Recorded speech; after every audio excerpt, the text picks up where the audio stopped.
Hey guys, welcome to the video. My name is Dean Sammet. I'm a pro horror artist from the UK and you're tuned in to photomanipulation.com. In this Photoshop breakdown tutorial, I'll be showing you how I created this synthetic lifeform artwork using photo stocks, CG renders and simple digital illustration techniques. If you're new here, welcome. We're not your typical Photoshop channel, we specialise in photo manipulation, digital art and advanced Photoshop techniques. If that sounds like your kind of thing, be sure to like and subscribe as we put out 5 videos a week. Let's roll the video, enjoy.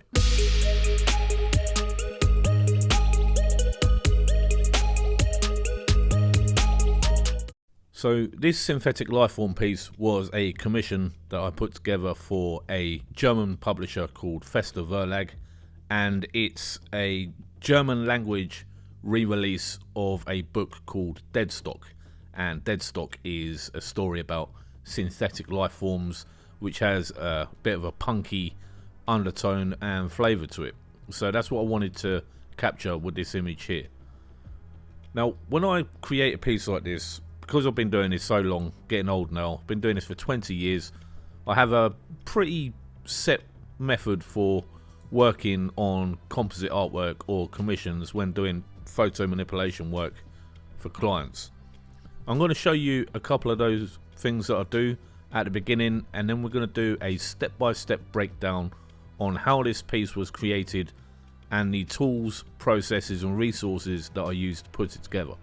Now first off, I always have a folder here. If you can see on the layer stack at the top, there's a folder called miscellaneous, and what I usually do is all the elements that I need, all the scrappy stock images, they're all included in here, and as I go through you'll be able to see on the actual work area itself elements that were used in the construction of this piece. Now there are a lot of things in there that I didn't end up using, but I kept them there just in case I needed to use them for a part of the image throughout the course of the project. So the main things that I did use were these big ribbed tubes, which are like vacuum or Hoover tubes, to create these cyberpunk elements here used in the composite. And this torso was used for the actual torso of the figure, and we'll get to that in a moment. So that's one thing I always put into place. I like to have all of the different stock elements. If something goes wrong or if it takes a long time to cut out, I can always bounce back into that MIS folder and get what I need from there. So that's one thing that I always do. Another thing that I normally always do is create a masks folder. So this is a collection of layers that have masks based on whatever I want to selectively edit. So I'll create a mask for the bra, I'll create a mask for the chin there because I wanted the chin to be an area that I can command and click. That's control on a PC. If I want to just click and select that area anytime I can. Have one there for the hands, one for all of the skin, and one there for the jacket. So at any time that I want to selectively edit the color or the levels of any element, I can do that. As we proceed, I'm not telling you that this is the be all and end all, this methodology of working. It's just my way of working, and I'd like to share that with you.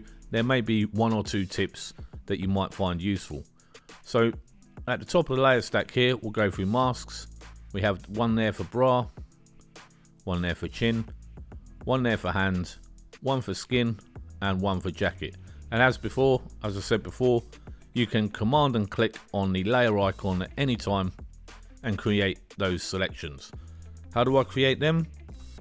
I'm going to just demonstrate that to you now. New layer, pen tool, create the path that you need, right click, fill path with white, and that is literally how it's done. And at any time you can command and click, and that's a selection reference anytime.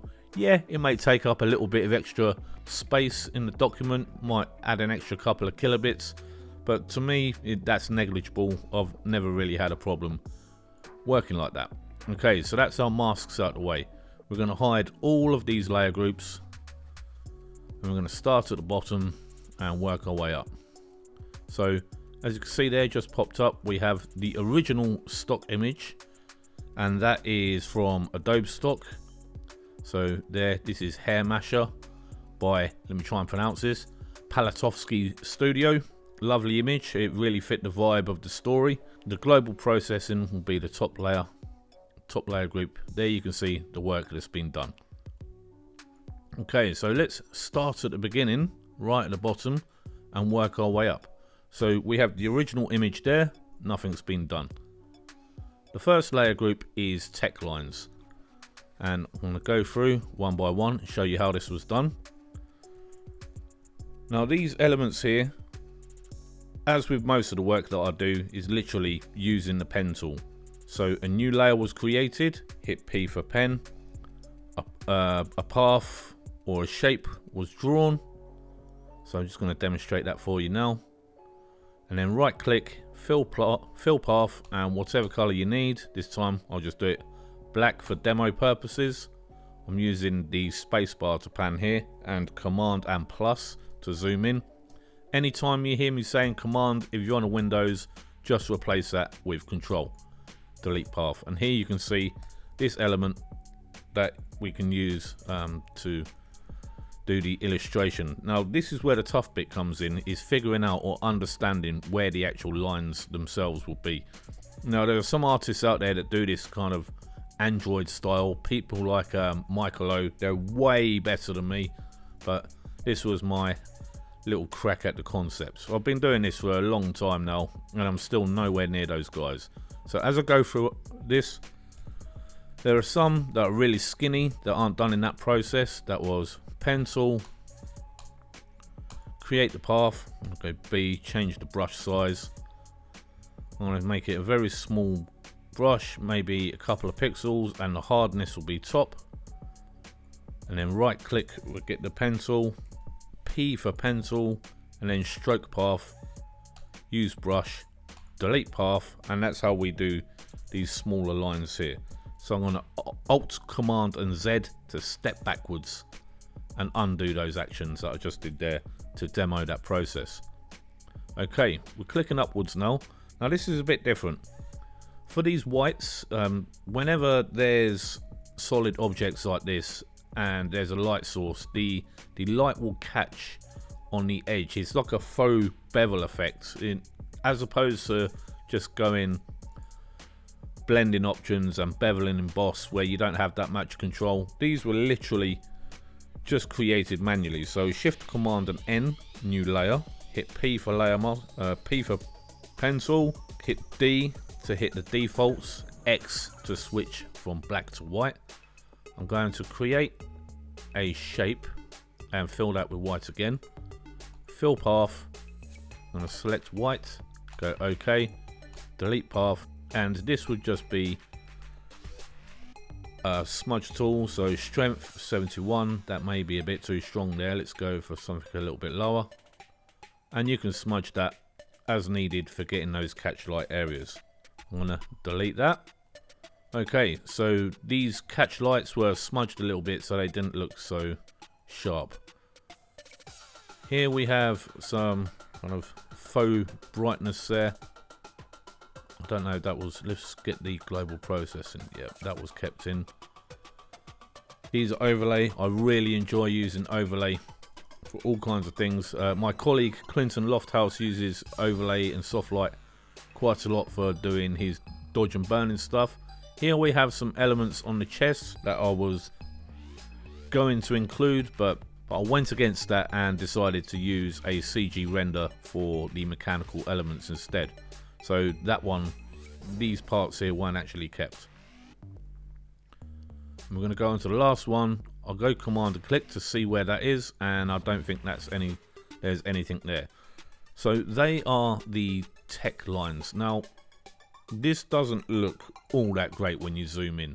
It looks a bit scrappy, it looks a bit fake, but when you do the global processing, it kind of homogenizes it and brings all the elements together. And once you're zoomed out, this is for a book cover.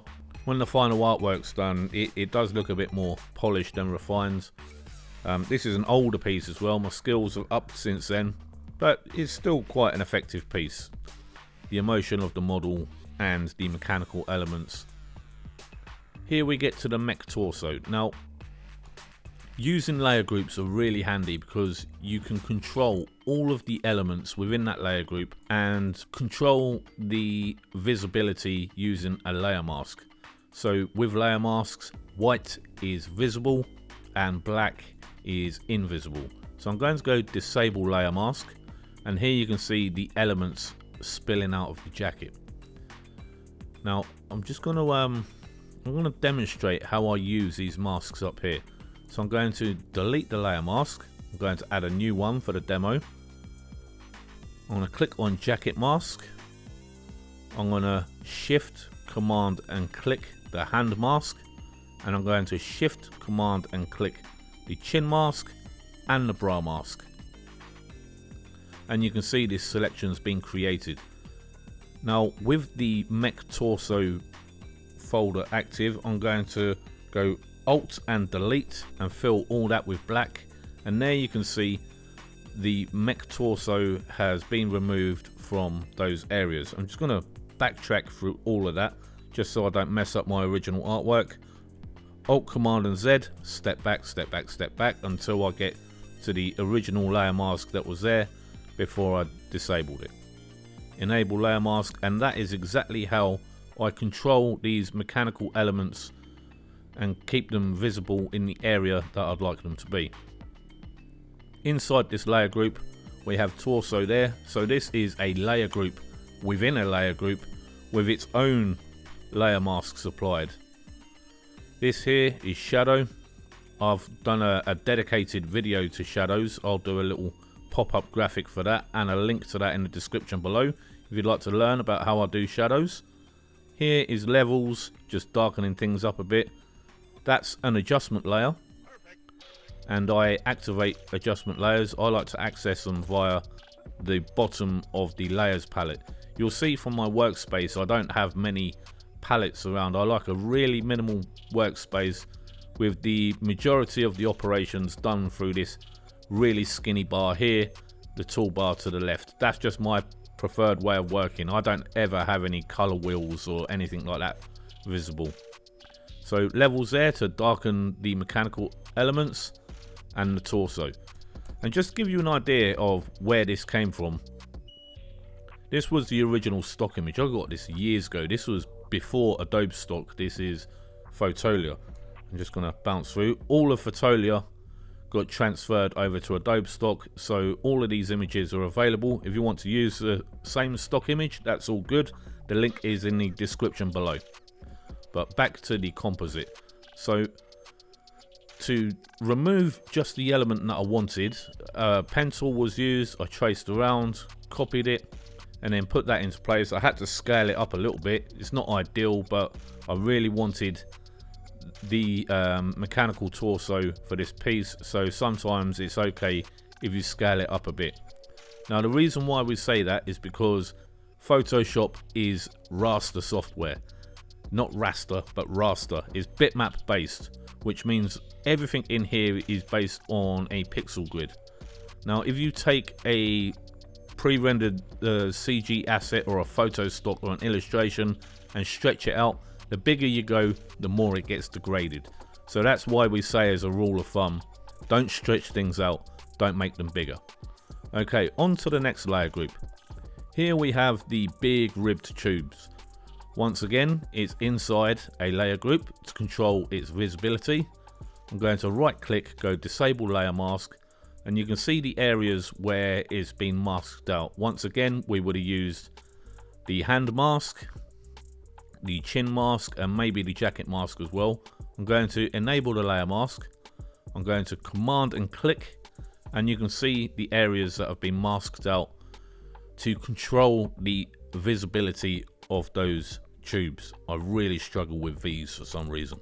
Let's have a look at some of these elements. So this one here, a bit of darkening on the tubes, the stock elements themselves, and this is a bit of shadow. Like I said, I'll link to the full shadows tutorial if you're interested in that.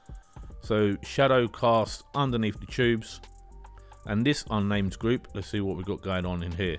Shadow on the tubes, shadow on the tubes, that would be cast by the hand itself, and then the base stock element and then one final tube down there. So they're the big ribbed tubes. Gives that post-human aesthetic. This element here, only very small. It's Basque. It's inside a layer group. It's controlled with a layer mask. So you can see pieces like this, it's all fundamentals. There are no hacks. There are no tricks. It's just fundamentals. The hard part is having the idea. So that Basque element down there, just to round up and not have the light tone of the torso distracting. I wanted that to kind of go into darkness. Corner sprocket is a very tiny element. It uses the same principles as everything else. It's inside a layer group and it has a layer mask applied. Just for demo purposes, I'm going to show you how to create a layer group. I know we're an intermediate and advanced channel, but I will show you. Create a new group, that's a layer group, and then add a layer mask. That's my preferred method. There's lots of ways of doing it in Photoshop, but that's my preferred method. This one here, twisty wires. So Command and 0 is a fast way to fit to screen. Command and minus zooms out. Command and plus zooms in. These twisty wires, I'll command and click on the layer mask and you can see where it's been selectively chopped out. I didn't want it to go on the hand, I didn't want it to go on the face, just wanted it to go around here. And I'm just going to hide and show that. And then I'm going to disable that layer mask and you can see how the illusion of the wires going behind the hand is achieved. Like I said before, incredibly simple stuff. Here we see some levels in action again. So this one is levels applied to the whole tubes. This one is levels applied. Let's just see, command and click that, command and click that. So both of them are just layered above to create the required darkness on those tubes and the source stock image. Long wire wrist is a wire just coming around the front of the wrist. So you can see there's no layer mask. It's just the group itself. Because it's in front of the hand, we didn't have to chop anything out. I like to use, so when I zoom in here and I hide and show this gradient map, you can see that this is a very colorful element and this image has a bit of a monochromatic color scheme. So I'm going to command and click this wire here and I'm going to show you how I did the gradient map. So I'm going to click on this layer. I'm going to go to the adjustments, gradient map, click and go for this black and white here, and that creates one of the nicest black and whites I think that's achievable in Photoshop, is the bog standard black and white gradient map. So we have two there for some reason, I don't know why. And then underneath, once again, the source images. Right, we're getting there. Arm wire. This is one that comes from behind the arm and then round here, and then there's some selective shadows added. So let's just click down on the arm wire. I'm going to command and click and you can see where I've manually just chopped that bit out instead of creating a new mask for the whole arm. We've got darken for the shadows. I don't know why that's on normal, that should really be on multiply. And then we have the multiply darken. So this one here is an interesting one. If I'm going to change that to normal, this is a trick I use all the time, and it's simple. All you do is you duplicate the layer and then you change the duplicate to multiply, and it's a way of instantly darkening any element, and that's my go-to for loads of different things. We have a levels adjustment layer here. So again, it's mainly adjustment layers and it's mainly compositing. Tube, the source image, and then we have this little bit down here. Cast shadow is very gentle, and it's had a lot of kind of layer mask blending there. So just going to undo that and I'm going to go disable layer mask. So the way that this was achieved, this is covered in the shadows tutorial as well. The tube itself was duplicated and I went command and L and dragged the white slider all the way to the left to turn that into just a black version, and then filter, blur, Gaussian blur, and then a layer mask added, and then with a black soft edge brush, painting away where I'd like it to disappear. And that is that. Like I said before, I've done a dedicated video that goes into these techniques. Chin strap. So I wanted an element underneath just to hide those bits there and to give a framing element to underneath the chin. As with all the other bits, it's a layer group. It has a layer mask, so we didn't want it to appear over the chin or over the hands. So that layer mask was applied using these controlled selections. So I can command and click on the hand mask, shift command and click on the chin mask, and then I can just go alt and delete, fill that layer mask with black, and it gets rid of the whatever's within that layer group. It hides it and the white will be visible. So what do we have here? We've got a little bit of shadow, which is just normal blend mode. I know I said in my other video it's not good to use blacks or normal blend mode, but for this it was just quick and dirty. It's a monochromatic piece anyway, so color fidelity isn't a major issue. So that's the construct of the piece itself. It's actually quite a simple one, not as intense or hardcore as some of my other pen tool marathon pieces, but it's quite effective. I quite like this one. It's definitely a favorite of mine. And here we have the final polish, and this is what we call global processing. So once the work is done, you add a final polish or a global process to everything that's been done. Now again, this is a technique that I like to use to finish off my images. I call it the better oil paint technique.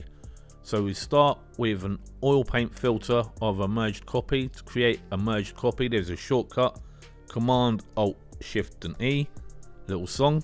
And if you're on a PC, that would be Control Alt Shift and E, and that does a stamped copy at the top of the layer stack wherever you are. So that was stamped copy, oil paint applied, and then a high pass layer was added and set to overlay. There's a full tutorial for this and I'll include that in the description below. Those two were merged together, and then using this Nick Collection plugin, I haven't used this for ages because it's so buggy, but this is a plugin that I purchased, and I think the company got taken over by Google, I can't remember, but I actually stopped using it because it kept making my software crash.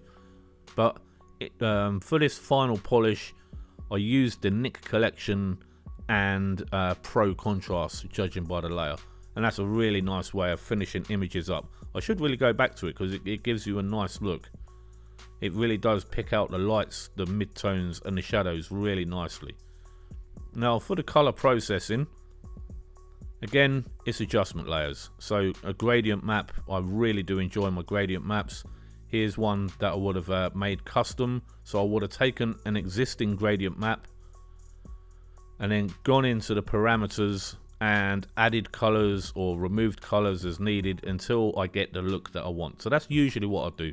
I'll take an existing gradient map and tweak it until it looks the way I want it to. I'm going to step backwards now, Alt, Command and Z to step backwards. And after that gradient map, we have selective color here. Selective color is by far my absolute favorite Photoshop color processing tool. It's another adjustment layer accessed via adjustment layers, and here down at the bottom, selective color. And the premise is once you're in there, you can go to the blacks, you can go to the whites, you can go to the neutrals. So here the neutrals, you can see I've bumped the cyan, I've pulled back the yellows, magentas come back a bit, and you can do that for each different color. You've got the whites there and blacks there, and you can see I pulled back the cyan on the blacks there. So I'm just going to Command Z just to leave that in place because I like this artwork and I don't want to mess it up. And there you have it. That's how we go from this image to this image using very simple compositing, processing and digital illustration techniques. Me and the photo manipulation team are actually thinking of putting together a Patreon soon where we'll be giving away all of our Photoshop documents and having Q&As with you guys talking about these techniques. Every single person in our team has a different approach to photo manipulation, and that's why our channel is a really interesting new channel, because it's not just one guy's opinion. There's not just one way to skin the cat. This is art. It's subjective. You know, I've learned so much from the other guys on the team, seeing the way that they work. Some bits I like, some bits I don't like. I think diversity and different approaches is the spice of life. And at the end of the day, I am very happy doing what I love for a living, so it's all good in the hood. That will do it for this video, guys. I hope you've had fun. We'll be doing lots more of these Photoshop breakdowns in the future. So that's it for this video. I'll see you in the next one. Catch you then.